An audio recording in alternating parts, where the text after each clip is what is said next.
यशोमती मैया के नंद लाला। अब यम का पास ही दंड देगा इसे।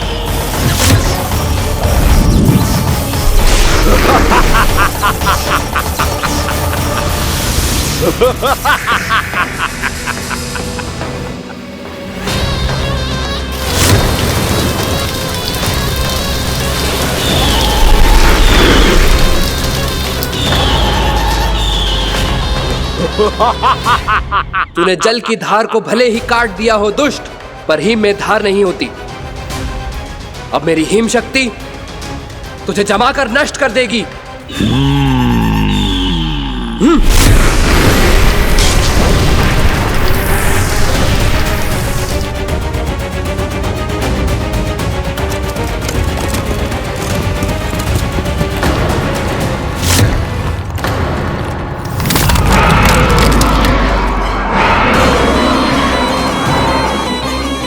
चंद्र, वरुण, यम, अग्नि, इंद्र, तुम में से कोई भी इस योग्य नहीं है कि मुझे पराजित कर पाए और इस विष्णु अवतार की रक्षा कर पाए।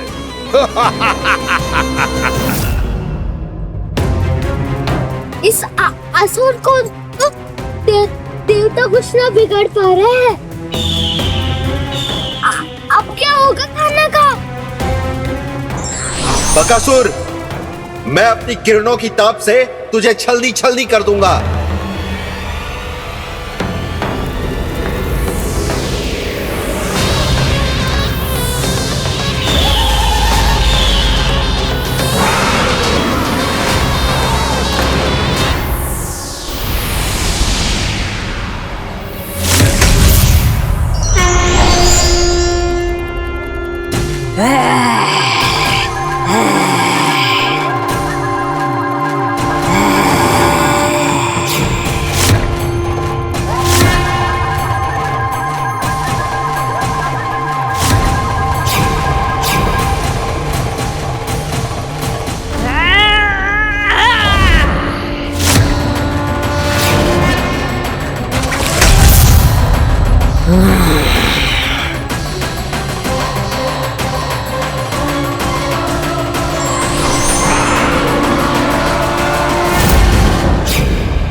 पुत्र कार्तिकेय, इस असुर के उदर को फाड़कर अपने पिता के सखा श्री कृष्ण को मुक्त कराओ पुत्र।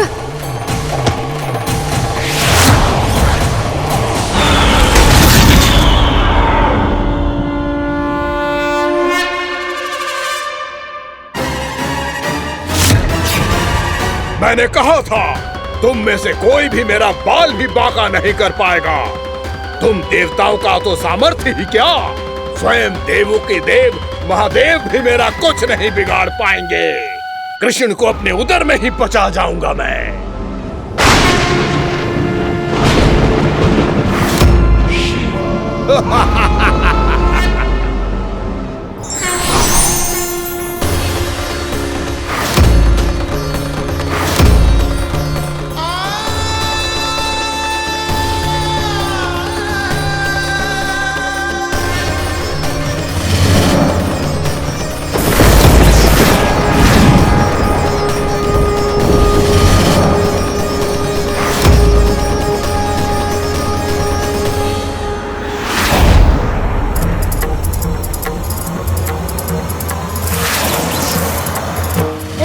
शिव शंकर का त्रिशूल है। एक ही बार में इस असुर का प्राण ले लेगा ये। हाँ, महादेव का त्रिशूल।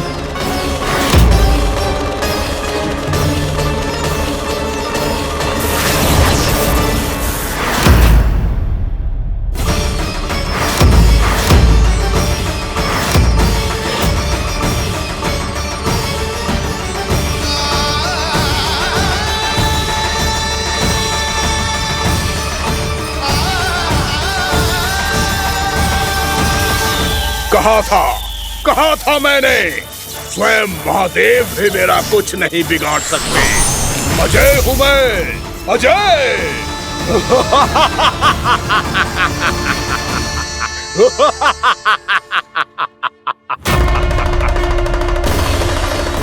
प्रभु, आपके त्रिशूल की महिमा तो अपरंपार है, तो फिर ये ठहर क्यों गया? आपने अपने त्रिशूल को वापस क्यों ले लिया महादेव? इस दुष्ट का संहार क्यों नहीं किया? क्योंकि इसकी मृत्यु मेरे हाथों नहीं, मेरे सखा नारायण के अवतार श्री कृष्ण के हाथों ही होगी, और यही विधि का विधान है। पर पिताजी, श्री कृष्ण तो इस असुर के उदर में फंसे हुए हैं, हम उन्हें मुक्त कैसे कराएंगे? ये उन्हें स्वयं ही मुक्त करेगा पुत्र। श्री कृष्ण अपने अपमान से क्रोधित नहीं होते, पर अपने भक्तों का अपमान वो क्षण भर भी सहन नहीं कर पाते। वकासुर यही भूल कर रहा है, हम सबका निरंतर अपमान करके वो उन्हें क्रोध दिला रहा है। वो ये नहीं जानता कि शीघ्र ही उन्हें अपने उदर में रख पाना उसके लिए असंभव हो जाएगा।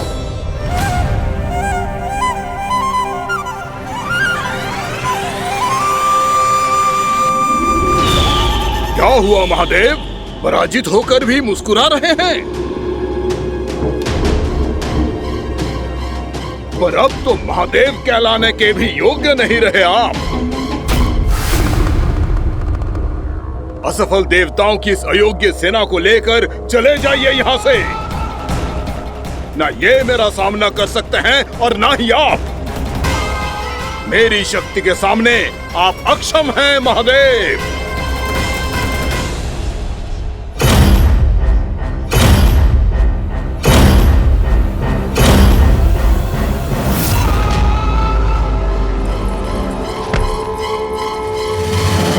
सुधा, जिस दुष्ट ने मेरे लल्ला को निगलो है ना, भीतर से जलेगो, छटपटाएगो, पीड़ा से कराएगो। जिस दुष्ट ने मेरे लल्ला को निगलो है ना, भीतर से जलेगो, छटपटाएगो, पीड़ा से कराएगो। ये क्या हो रहा है मुझे?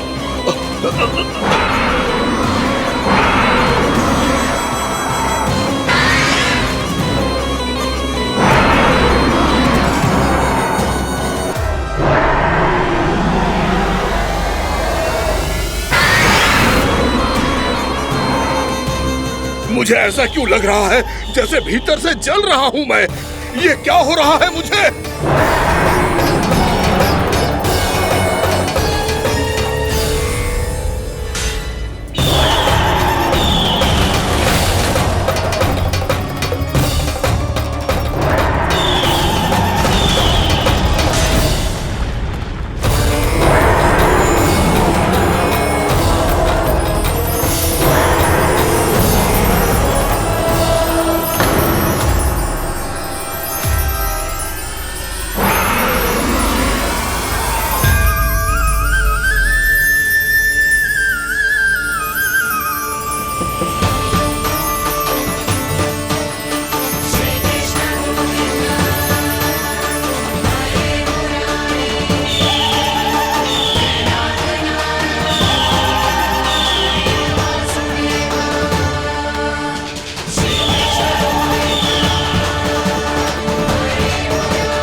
हे प्रभु, मैंने ऐसे कौन से कुकर्म किए थे कि मुझे ऐसी मृत्यु प्राप्त हुई?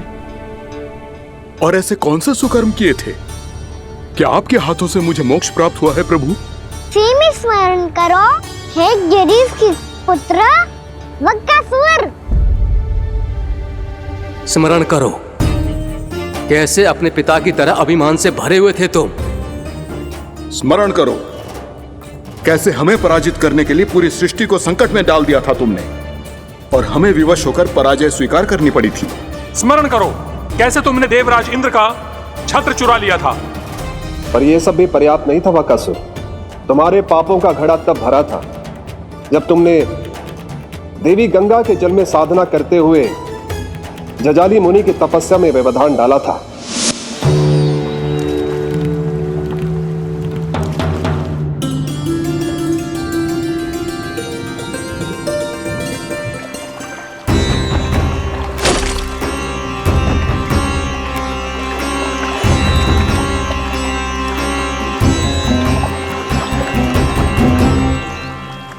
रुक क्यों गए चालक?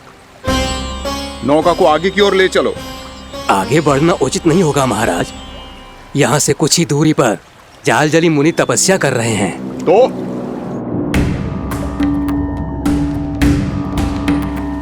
मेरे मत्स्य आखेट के क्षेत्र में इसने तपस्या करने की भूल की है। मेरे ही राज्य में मेरा कोई क्षेत्र मेरे लिए वर्जित हो, यह मुझे स्वीकार नहीं है। आपने पर्याप्त मत्स्य आखेट कर लिया है महाराज। यदि तुम इन मछलियों का आहार नहीं बनना चाहते हो, चुपचाप मेरी आज्ञा मानो। क्षमा, क्षमा महाराज।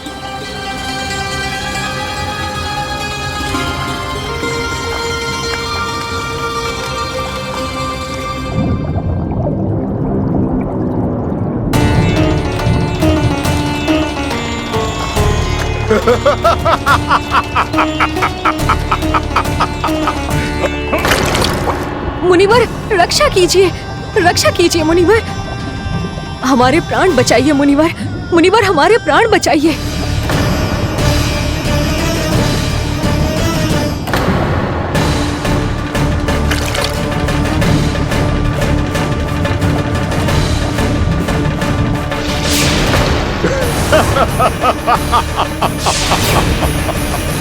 ठहर जाओ असुरराज। इन मछलियों को हानि ना पहुंचाओ। क्यों मुनि? अब मछलियां पकड़ने के लिए मुझे तुमसे आज्ञा लेनी पड़ेगी। तुमने तपस्या करने से पहले किससे आज्ञा ली थी? मां गंगा से, इस जल में रहने वाली सभी मछलियों से। इस उपकार के बदले इन सभी मछलियों को रक्षा करने का वचन दिया था। इसीलिए असुरराज, मैं शांति से कह रहा हूं, इस स्थान को अशुद्ध ना करो। चुपचाप यहां से चले जाओ, नहीं तो इसका परिणाम अच्छा नहीं होगा।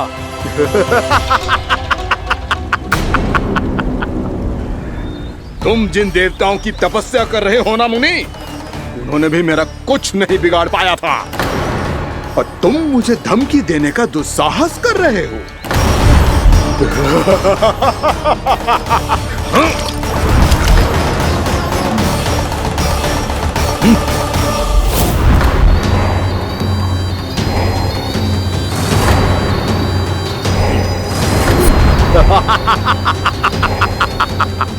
मूर्ख, विचारों से तो तू राक्षस है ही, और स्वभाव से उस बगुले की तरह है जो भूख ना होने पर भी उन निर्दोष मछलियों को आहार बनाता रहता है।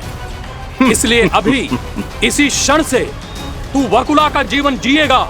ये मेरा श्राप है, ये मेरा श्राप है।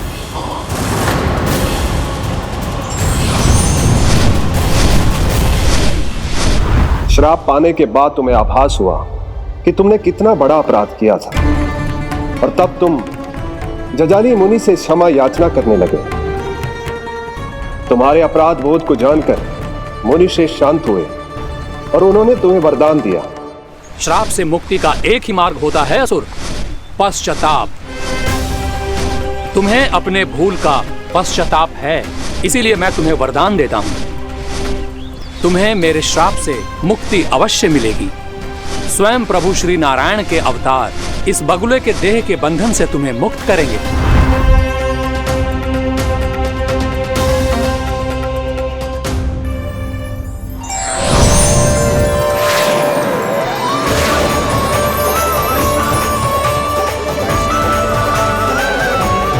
प्रणाम स्वीकार करें प्रभु।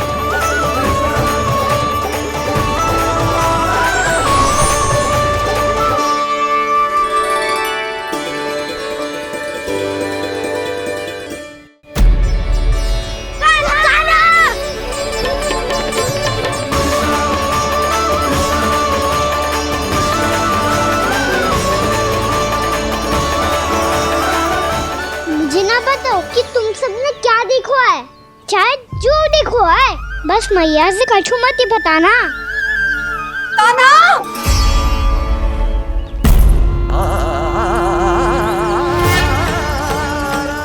कान्हा! मेरा लल्ला!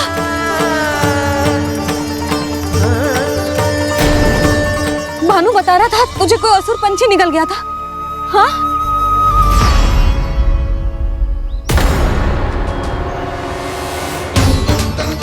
हे नारायण, ये क्या है?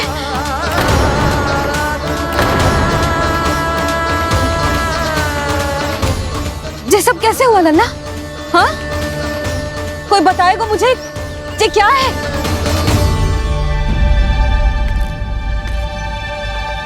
श्रीधामा, मधुमंगल, चिची को सब कुछ बता दो। ये असुर पक्षी मुझे निगलने वाला था रानी भाभी, तभी अंतिम क्षण में कान्हा ने आके मुझे बचा लियो। और ये असुर पक्षी ने कही कि यह है वृंदावन का राजकुमार, नंदराज का लल्ला। इसके होते कोई भी वृंदावन वासियों को हानि ना पहुंचा सकते। रानी भाभी, कान्हा ने अपने प्राणों की चिंता ना करी और इस क्रूर राक्षस से भिड़ गयो और इस राक्षस पक्षी ने इसे निगल लियो। इतना पर्याप्त है भोला काका, सब कुछ बताने की आवश्यकता नहीं है। ये सब देख के सारी बालक मंडली इतनी व्याकुल हो गई कि सबने अपने प्राण अर्पित कर दिए और इस असुर पक्षी से कहे कि हमें खा लो और हमारे सखा को छोड़ दो। इन बालकों का पराक्रम देख के सभी देवतागण यहाँ आ गए और उनके हृदय भी पिघल गए और उन्होंने इस राक्षस पक्षी से युद्ध करके इसे मार गिराया। देवताओं के राजा इंद्र के वज्र का प्रहार तो मैंने अपनी आंखों से देखा है ताई जी। और फिर उसके बाद अग्निदेव ने अग्निवस्त्र का प्रहार किया। जय ना काकी, वरुण देव, कार्तिकेय, यमदेव सबने मिलके युद्ध किया इस राक्षस से। कहा था अभी मत बोलना। अरे सब मिलके फंसा दोगे मुझे। जय माँ भद्रकाली, हमारे शिव शंकर भी आए थे छोटी माँ। जाओ आप भी। बाबा साईता, मुझे लगता है कि ये कान्हा भी इन्हीं देवताओं में से एक है। संभव तो है जीजी। स्मरण है, पूतना और तृणावर्त के आक्रमण के समय भी ऐसा ही हुआ था। सभी राक्षस मारे गए थे, पर अपने कान्हा को एक खरोच तक न आई थी। हाँ जीजी, मुझे लगता था कि श्री नारायण की विशेष कृपा है हमारे कान्हा पे, पर अब तो देख के लग रहा है कि हमारा कान्हा ही स्वयं श्री नारायण है। या फिर उनका अवतार है ये। अरे बस करो तुम सब, ऐसा कछु ना है। अरे जितनी बात सुनी है उससे तो यही लग रहा है कि कान्हा देवताओं और असुरों की युद्ध के बीच में फंस गया था। उसका इस सब से कोई लेना देना ना है। तो फिर इसके तन पे एक भी खरोच क्यों ना आया नंदराज? हाँ,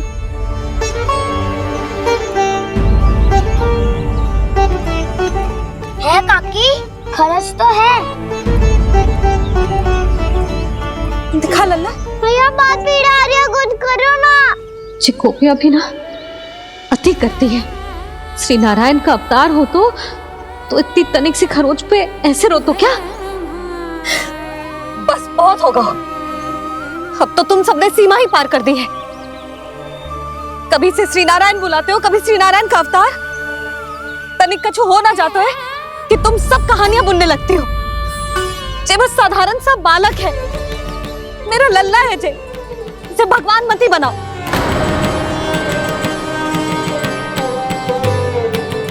और तू, क्या आवश्यकता थी तुझे यहाँ आने की? हाँ, वो भी मुझे बिना बताए। मेरे से छल करके आए हो तू। अब तू घर चल, ऐसा दंड दूंगी ना कि मैया बहुत पीड़ा हो रही है, मैया बहुत पीड़ा हो रही है मैया। हाँ लल्ला, तू घर चल, मैं तुझे औषधि लगा दूंगी, हल्दी का लेप लगाऊंगी ना, झट से ठीक हो जाएगा। चल चल।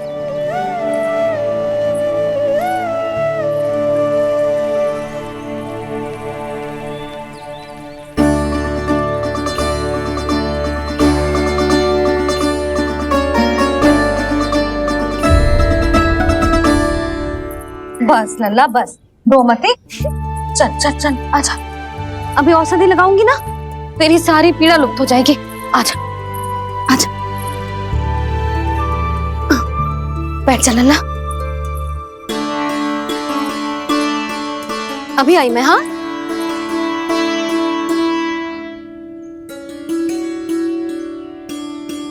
मैया। अरे तो अभी तक रो रो है? क्या कह रही थी सारी गोपियां? बता। के मेरा लल्ला श्री नारायण का अवतार है, दिव्य है, भगवान है। और जो भगवान इतनी छोटी सी चोट पे रोते हैं क्या? इतनी तो लगी भी ना है तुझे, जितना तो तू आ ऊ कर रो है।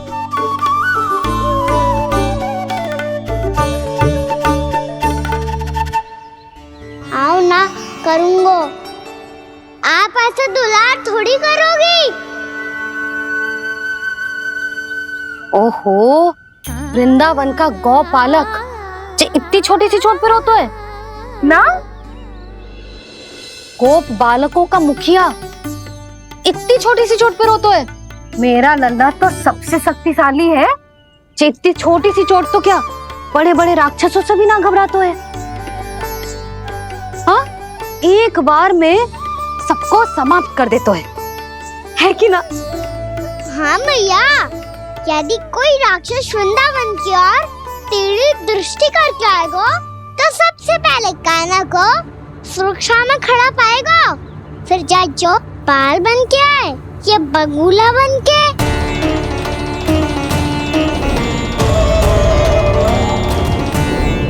ना लल्ला, सोचो भी मती।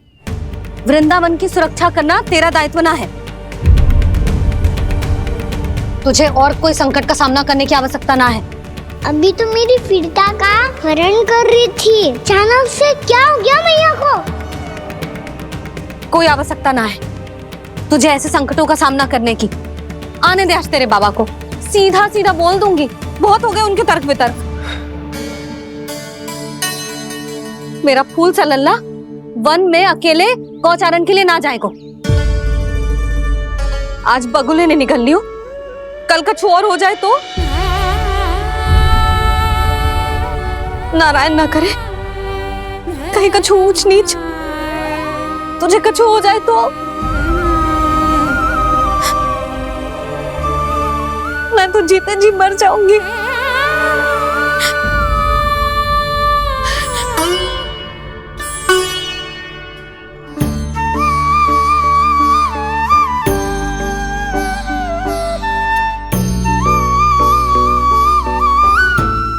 लल्ला की वीर मैया इतनी सी बात तो रोती है क्या? क्या करूं कान्हा, तुझे ऐसे बार बार संकट के मुंह में जाते हुए ना देख सकती मैं। तो फिर मैया मैं वचन देता हूँ, आज के बाद मैं गौचारण के लिए तभी जाऊंगा जब आप आज्ञा दोगी। पक्का? छल ना करेगो ना मेरे साथ? मैंने कब छल करो मैया? अच्छा ठीक है, ना करूँ छल। यदि आपसे पूछे बिना बाहर निकलो तो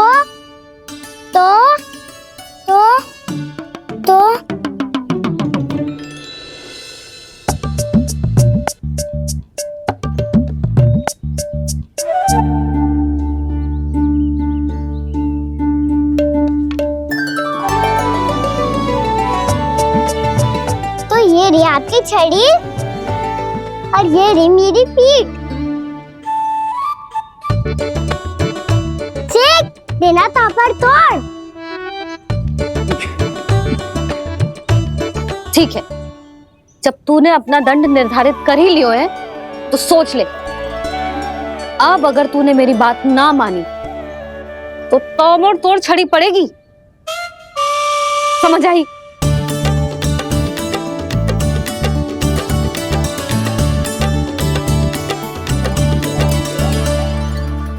अच्छा ही है कि कान्हा कुछ दिन घर ही रहे। आज वन में जो हुआ है अवश्य कंस ने ही करवाए हुए वो सब।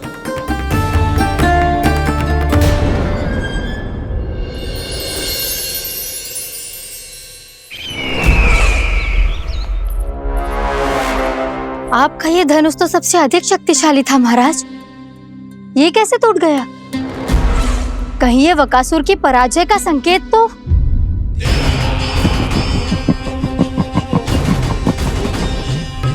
प्राप्ति, लगता है तुम्हें शुभ समाचार मिला नहीं।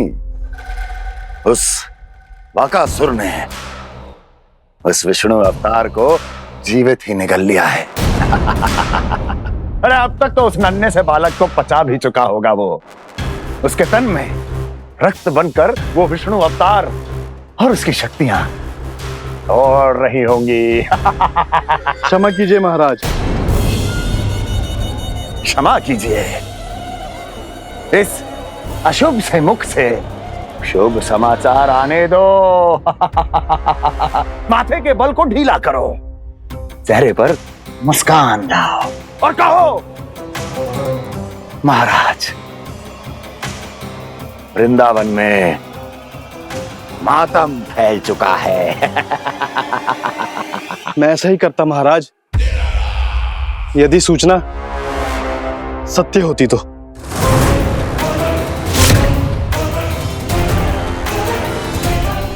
कहना क्या चाहते हो?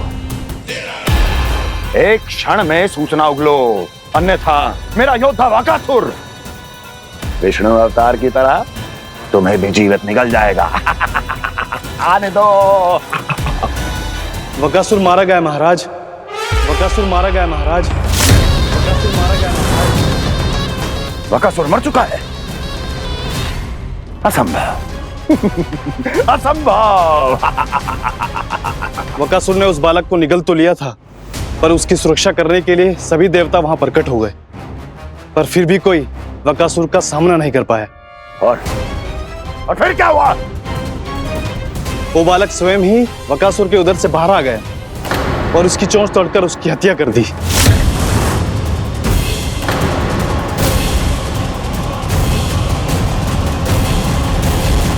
वन में बकासुर की चोंच टूट गई और यहाँ आपका ये धनुष।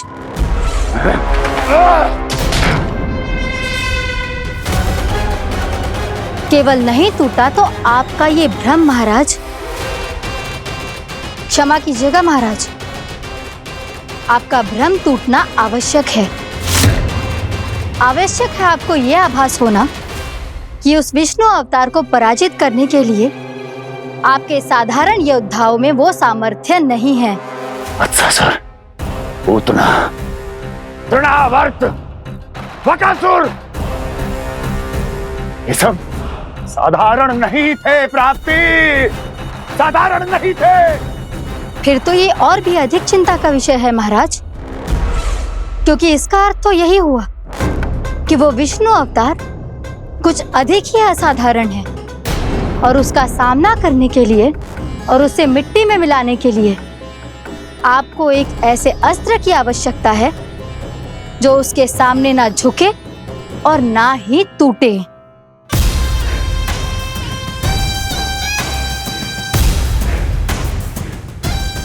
तो फिर मैं ऐसा ही अस्त्र ढूंढूंगा, चाहे आकाश पाताल एक क्यों ना करना पड़े मुझे, 10 दिशाएं 14 भुवन क्यों ना नापने पड़े मुझे।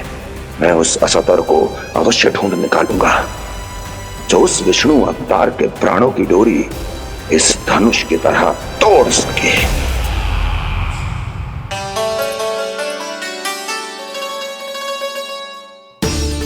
थैंक्स पापा, मैंने मैया को वचन दिया है कि जब तक नहीं चाहेंगी मैं वन नहीं जाऊंगा। इसलिए आप मुझे मारने के लिए कोई शक्तिशाली असुर ढूंढने में व्यस्त रहो। कुछ दिन तब तक मैं व्यस्त रहूंगा अपनी मैया की सेवा करने में।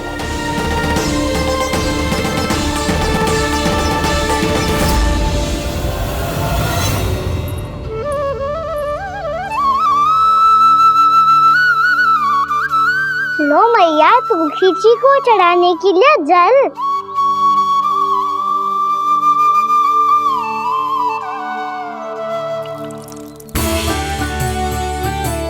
लो मैया, और आटा।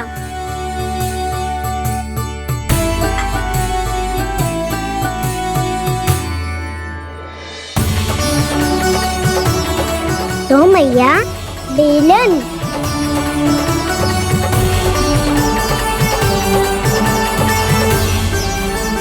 ले तनिक खा ले। ओ मैया, भूख ना लगी है। बिना भूख के खाने से क्या लाभ?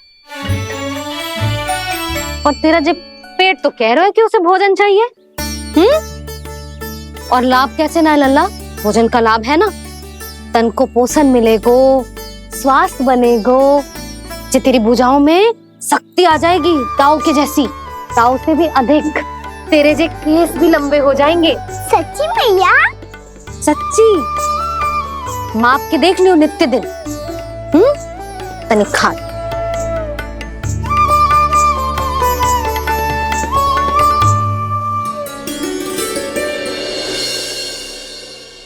मान के मैया का कहना, छक के भोजन खाते हैं,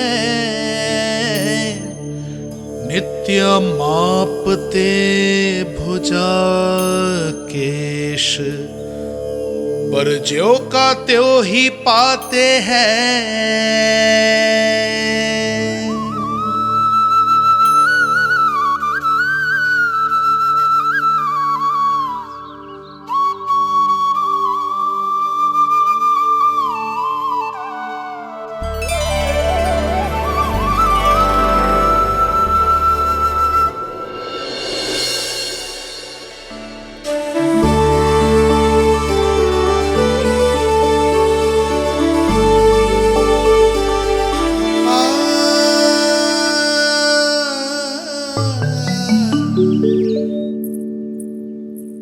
ले लल्ला, फल खाने। ना, मुझे ना खाने फल वल। क्यों? लंबे केस और शक्तिशाली भुजाएं ना चाहिए? व्यर्थ है ये सब। पिछले 10 दिनों से देख रहा हूँ, ना केस लंबे हुए हैं, ना भुजाएं शक्तिशाली बनी है। 10 दिन में का चुनाव होने वाला। 10 सप्ताह ऐसे खाएगो ना, तब जाके कुछ बदलाव दिखेगो। समझ आई? चल अब खा ले। वैसे भी मुझे बहुत सारी तैयारियां करनी है आज। इसीलिए मैया, एकादशी के व्रत के लिए लल्ला।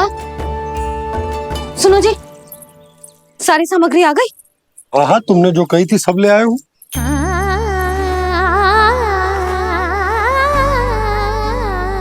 इसमें नारियल तो है ही ना, उसके बिना मैं एकादशी की पूजा कैसे करूंगी?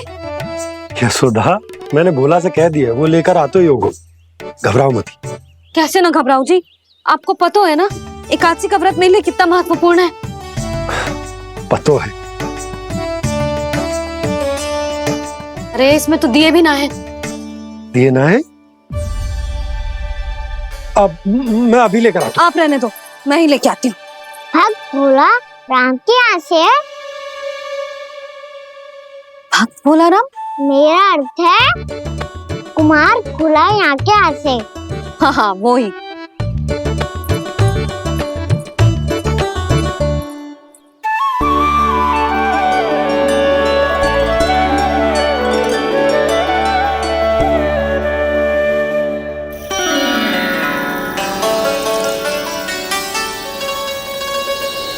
श्री हरि, श्री हरि, मेरे श्री हरि।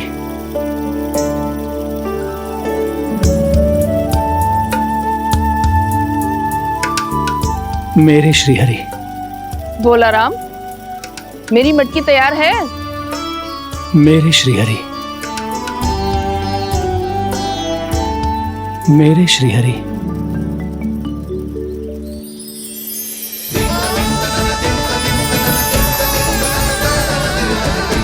भोला राम,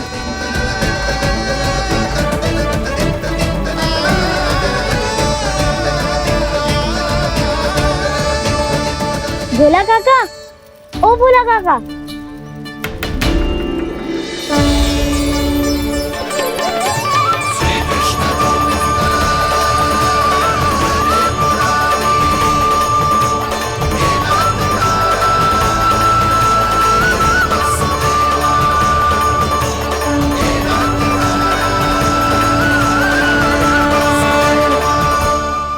अरे श्रीहरि प्रसन्न हो गए।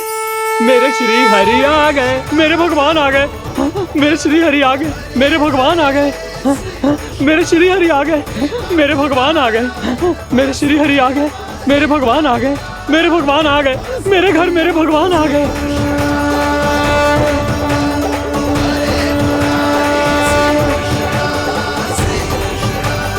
मेरे घर आ गए, मेरे श्री हरि आ गए। हाँ, मेरे श्री हरि आ गए। जे तो बावले थे ही, अब बालकन को भी साथ में मिला लिए। उज्जवल क्या कर रहा है? अरे ठहर जा भोला।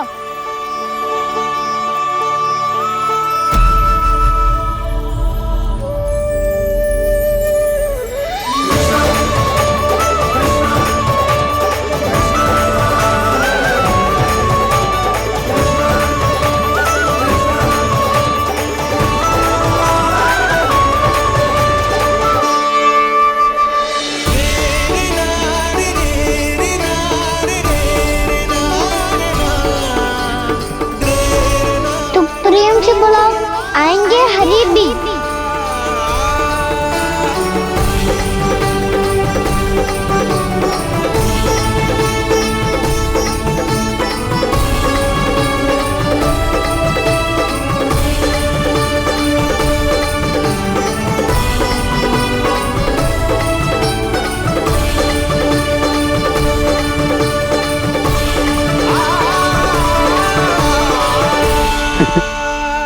क्या वो गाना? किसकी धुन में झूम रहा तू? निर्मल निशा भक्ति की धुन में।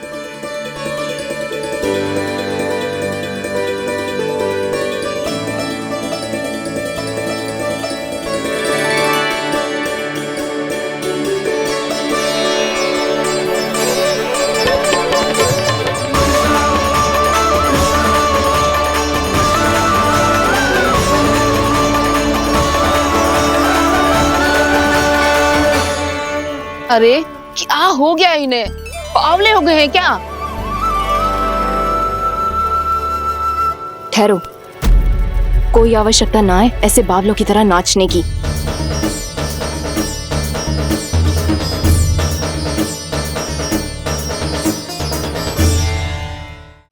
जे बावले ना है मौसी, भक्ति में रम गए हैं। बस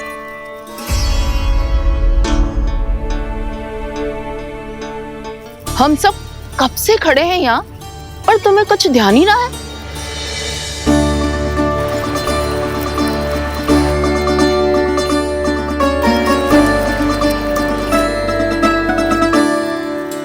नाच गाने में ऐसे मगन हुए कि हमें देखा भी ना। मुझे नाचते हुए देख मेरे श्री हरि को इतना आनंद आ रहा था कि मैं अपने आप को रोक नहीं सका। और वैसे भी मेरे जन्म का एकमात्र उद्देश्य है श्री हरि की सेवा करना, श्री हरि को प्रसन्न करना। तुम बावले हो भोला राम, या हमें बावला बना रहे हो? श्री हरि और तुम्हें देख रहे हैं? हाँ, अभी वो यहीं थे, देख रहे थे। भोला काका, आपने भी ना अति कर दी। अब हमें भी बताओ तनी, कहाँ थे श्री हरि?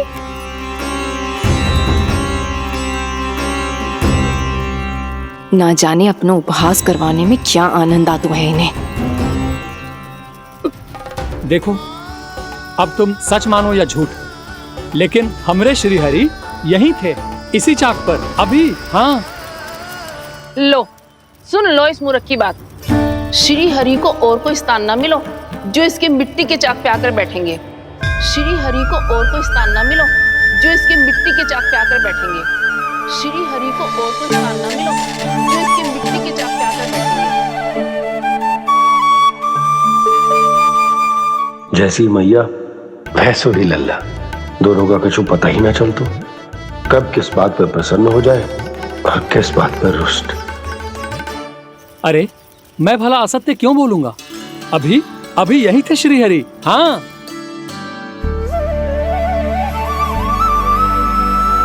हाँ, जैसे श्री हरि को तो कोई कार्य है ही ना, वो तो आतुर होके बैठे रहते हैं कब तुम हरि हरि बुलाओ और वो दौड़े चले आए।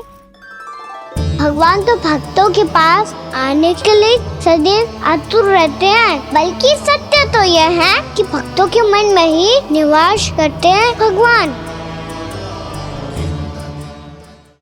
कान्हा के नटखट लीला और मजेदार कारनामे देखने के लिए चैनल को सब्सक्राइब करें और बेल आइकॉन दबाना न भूलें।